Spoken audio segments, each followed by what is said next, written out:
আগামীকাল 4 তারিখে আসানসোলে অনুষ্ঠিত হতে চলেছে দুর্গাপুজোর মহা কার্নিভাল। তারই শেষ মুহূর্তে প্রস্তুতি খতিয়ে দেখতে আজ নিজে উপস্থিত হলেন পশ্চিম বর্ধমানের জেলা শাসক এস পন্নাবালাম। এবারে আসানসোল কার্নিভালে মোট 15টি পূজা কমিটি অংশগ্রহণ করেছে। প্রতিটি কমিটি তাদের নিজস্ব প্রতিমা, সজ্জা ও সাংস্কৃতিক পরিবেশনা নিয়ে কার্নিভালে যোগ দেবে। প্রশাসনের পক্ষ থেকে জানানো হয়েছে দর্শনার্থীরা যেন নির্বিঘ্নে উৎসব উপভোগ করতে পারে, তার জন্য সব ধরনের পদক্ষেপ নেওয়া হয়েছে। জেলা শাসক এস পন্নাবালাম বলেন, কার্নিভাল উপভোগ করতে হাজির হবেন হাজার হাজার মানুষ, তাই দর্শকদের জন্য নিরাপত্তা ও আরামের ব্যবস্থা বিশেষভাবে দেখা হচ্ছে। বৃষ্টির সম্ভাবনা থাকায় সেচের ব্যবস্থা রাখা হয়েছে, যাতে মানুষ ভিজে ও অসুবিধায় না পড়েন।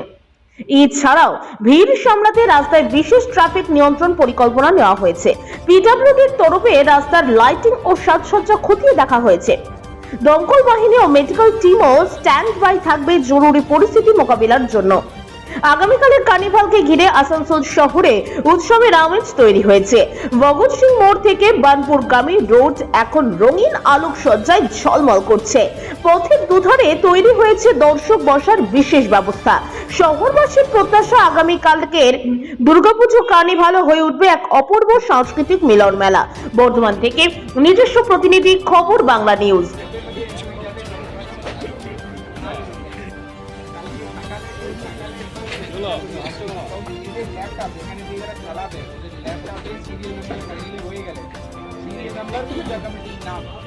ব্যবস্থা নেওয়া হবে এবং কি আশা করছে? কালকে আমাদের আসানসোল এবং দুর্গাপুর দুটো জেলায় আমাদের যেমন সারা রাজ্য জুড়ে জেলা কার্নিভাল হয়, আমাদের জেলাতেও দুটো শাখারে আজকে হতে চলেছে।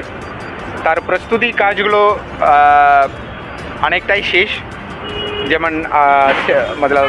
যেমন স্টেজ করা, বাকি ইত্যাদি যেগুলো ইনফ্রাস্ট্রাকচার কাজগুলো অনেকগুলো শেষ আছে। আমাদের পূজা কমিটিগুলোও যারা পার্টিসিপেশন করবে আমরা কনফার্মেশন পেয়ে গেছি।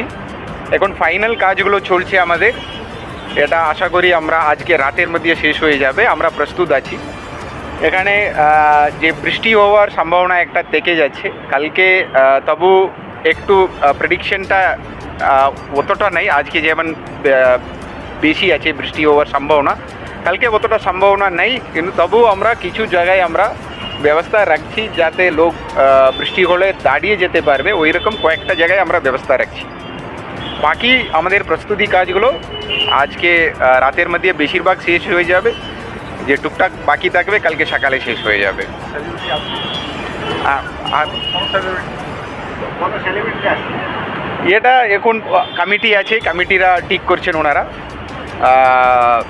কে আসছে, কালচারাল টিমে কারা আসছেন ওনারা ঠিক করছেন দুটো জায়গায়। এখন আমরা আজকে রাতের মধ্যে ওটা কনফার্মেশন পেয়ে যাব। মোটামুটি এখানে 15টা পূজা কমিটি পার্টিসিপেশন করছে, এটা আমরা কনফার্মেশন পেয়ে গেছি। বাকি কালচারাল টিম কারা আসছে কমিটি বলে দিতে পারবে। ঠিক আছে, টয়লেট আছে, আমাদের ড্রিঙ্কিং ওয়াটার অনেক জায়গায় রাখা আছে, পাউচগুলো থাকছে। মেডিকেল টিম দুটো মেডিকেল টিম উইথ অ্যাম্বুলেন্স থাকছে, ফায়ার টেন্ডার দুটো ফায়ার টেন্ডার থাকছে, পিডব্লিউডি ইলেকট্রিক্যালের পুরা টিম এখানে উপস্থিত আছে। বাকি পুলিশ ওনাদের অ্যারেঞ্জমেন্টটা, ট্রাফিক রেস্ট্রিকশন এগুলো অলরেডি ডিসকাস করে নেওয়া হয়েছে, ওনারা করিয়ে নেবেন।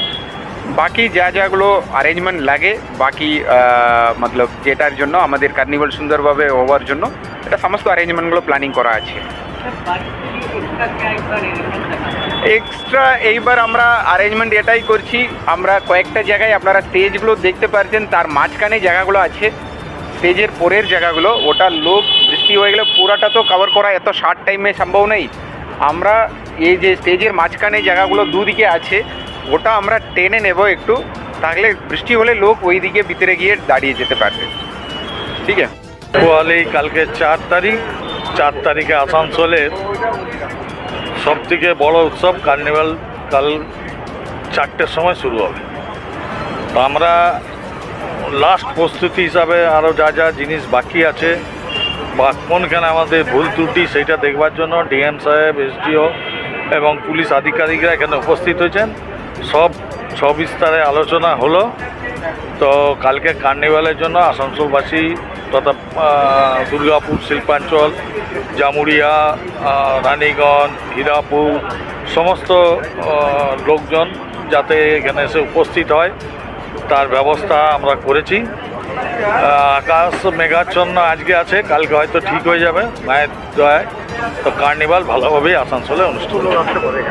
আমাদের এবারে টার্গেট তো ছিল 20,000, কিন্তু মেঘের জন্য হয়তো কিছুটা কম হতে পারে, কিন্তু লোক আসবে। গতবার থেকে এবারে পুজোর সংখ্যা বাড়বে কার্নিভালে। হ্যাঁ, গতবার 12টা ছিল, এবারে 15টা হয়েছে।